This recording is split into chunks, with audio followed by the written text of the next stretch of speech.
Hello viewers, welcome to my YouTube channel care education purpose. তোমরা সবাই কেমন আছো? আশা করি ভালো আছো। আজকে আমি তোমাদের সাথে শেয়ার করতে চলেছি ক্লাস 10-এর ইতিহাস সাজেশন 2025 তোমাদের দ্বিতীয় পর্যায়ক্রমিক মূল্যায়নের জন্য। তোমাদের ইতিহাসের দেখো অধ্যায় 4 থেকে অধ্যায় 6 পর্যন্ত যে টপিক আছে সেখানে আমি 2 মার্কস, 4 মার্কস এবং 8 মার্কসের যে সমস্ত প্রশ্নপত্র তোমাদের হবে সেগুলোই কিন্তু আমি তোমাদের সাথে আজকে শেয়ার করব। তো চলো ভিডিওটা শুরু করা যাক। প্রথমেই দেখো সংঘবদ্ধতার গোড়ার কথা। এখান থেকে 2 নম্বরের প্রশ্ন কেমন হবে। প্রথম প্রশ্ন, গগনেন্দ্রনাথ ঠাকুর কিভাবে উপনিবেশিক সমাজের সমালোচনা করেছিলেন? ব্যঙ্গচিত্র কেন আঁকা হয়? ল্যান্ড হোল্ডার সোসাইটি কী উদ্দেশ্যে প্রতিষ্ঠিত হয়? সভা সমিতির যুগ বলতে কী বোঝো? হিন্দু মেলা প্রতিষ্ঠাতার উদ্দেশ্য কী ছিল? তারপরে দেখো কি কি ধরনের 4 নম্বরের প্রশ্ন হবে। প্রথম প্রশ্ন, মহারানীর ঘোষণাপত্রের ঐতিহাসিক তাৎপর্য কী? আনন্দমঠ উপন্যাসটি কিভাবে জাতীয়তাবাদী চেতনা বিস্তারে সহায়তা করেছিল? 1857-এর মহাবিদ্রোহকে কি সামন্ত শ্রেণীর বিদ্রোহ বলা যায়? ভারত সভার প্রতিষ্ঠা ও বিকাশে সুরেন্দ্রনাথ ব্যানার্জির ভূমিকা বিশ্লেষণ করো। 19 শতকের দ্বিতীয়ার্ধকে সভা সমিতির যুগ বলা হয় কেন? পর দেখো 8 নম্বরের কি কি ধরনের প্রশ্ন হবে। দেশপ্রেমের বিকাশে বঙ্কিমচন্দ্র ও বিবেকানন্দের ভূমিকা কী ছিল? সংক্ষেপে মহাবিদ্রোহের চরিত্র বিশ্লেষণ করো।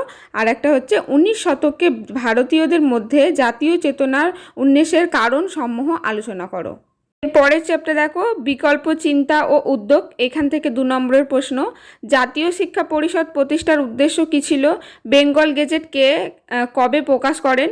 মুদ্রণ শিল্প কিভাবে জাতীয় চেতনা গড়ে তুলতে সাহায্য করে? ঔপনিবেশিক শিক্ষা ব্যবস্থা সম্পর্কে রবীন্দ্রনাথের মত কী ছিল? আর ভার্নাকুলার প্রেস অ্যাক্ট কী? এই চ্যাপ্টারটি থেকেই 4 নম্বরের প্রশ্ন কেমন হবে দেখো। 1 নম্বর, বাংলায় ছাপাখানার বিকাশে উপেন্দ্রকিশোর রায়চৌধুরীর ভূমিকা আলোচনা করো। বিশ্বভারতী প্রতিষ্ঠার ক্ষেত্রে রবীন্দ্রনাথ ঠাকুরের শিক্ষা বিস্তার পরিচয় দাও।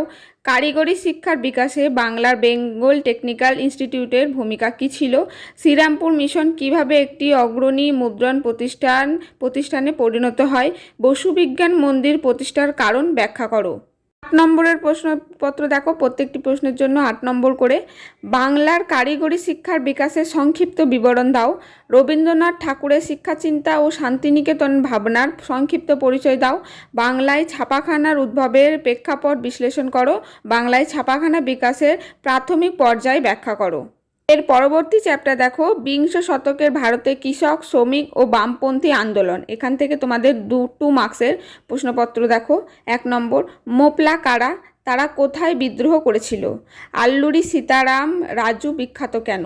মিরাট ষড়যন্ত্র মামলা কি? শ্রমিক শ্রেণীর বড় অংশ আইন অমান্য আন্দোলনের প্রতি বিমুখ ছিল কেন? কে কবে ফরওয়ার্ড ব্লক দল গঠন করেন? বারদৌলি সত্যাগ্রহ বলতে কী বোঝো? এখান থেকে 4 নম্বরের প্রশ্ন দেখো। প্রত্যেকটি প্রশ্নের জন্য কিন্তু 4 নম্বর। 1 নম্বর প্রশ্ন দেখো, ভারত ছাড়ো আন্দোলনে শ্রমিক শ্রেণীর কী অবদান ছিল? ভারতের কমিউনিস্ট পার্টিতে মানবেন্দ্রনাথ রায়ের অবদান মূল্যায়ন করো। সাইমন কমিশন বিরোধী আন্দোলনে ভারতের শ্রমিক ও অন্যান্য শ্রেণীর ভূমিকা কী ছিল? বঙ্গভঙ্গ বিরোধী আন্দোলনে কৃষক শ্রেণীর ভূমিকা আলোচনা করো। সারা ভারত কিষাণ সভা সম্পর্কে আলোচনা করো। আর শেষ প্রশ্ন হচ্ছে তেভাগা আন্দোলনের চরিত্র উল্লেখ করো।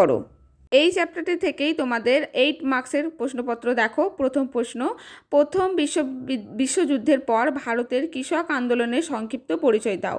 বিংশ শতকে ভারতে উপনিবেশ বিরোধী আন্দোলনের বামপন্থীদের ভূমিকা আলোচনা করো। আইন অমান্য আন্দোলনে ভারতের শ্রমিকদের ভূমিকা কী ছিল? তো এই 3টি কিন্তু 8 মার্কসের। তাহলে দেখো এইগুলোই হচ্ছে তোমাদের ইতিহাসের সাজেশন ক্লাস 10-এর জন্য। তোমরা দ্বিতীয় পর্যায়ক্রমিক মূল্যায়নের জন্য যদি এইসব প্রশ্নগুলো ভালো করে প্রিপেয়ার করো, আশা করি তোমরা এখান থেকে কমন পেয়ে যাবে। তো আজকের ভিডিওটি এই পর্যন্তই। যদি ভিডিওটি ভালো লাগে একটি লাইক করে দিও। চ্যানেলে নতুন হয়ে থাকলে আমার চ্যানেলটি সাবস্ক্রাইব করে পাশে থেকো। তোমরা বিভিন্ন ধরনের এরকম সাজেশন টিপ, কোয়েশ্চেন বা অ্যান্সার যদি চাও আমাকে কিন্তু কমেন্ট সেকশানে অবশ্যই জানিও। আমি তোমাদের সেই বিষয়ের ওপর ভিডিও করার চেষ্টা করব।